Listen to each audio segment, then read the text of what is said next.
మీద చెయ్యి వేసి బొట్టు పెట్టినా,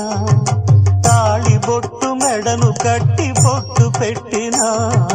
తల మీద చెయ్యి వేసి బొట్టు పెట్టినా, తాళి బొట్టు మెడను కట్టి బొట్టు పెట్టినా,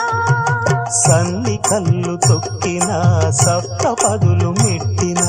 సన్ని కళ్ళు తొక్కినా సప్తపదులు మెట్టినా, మనసు మనసు కలపడమే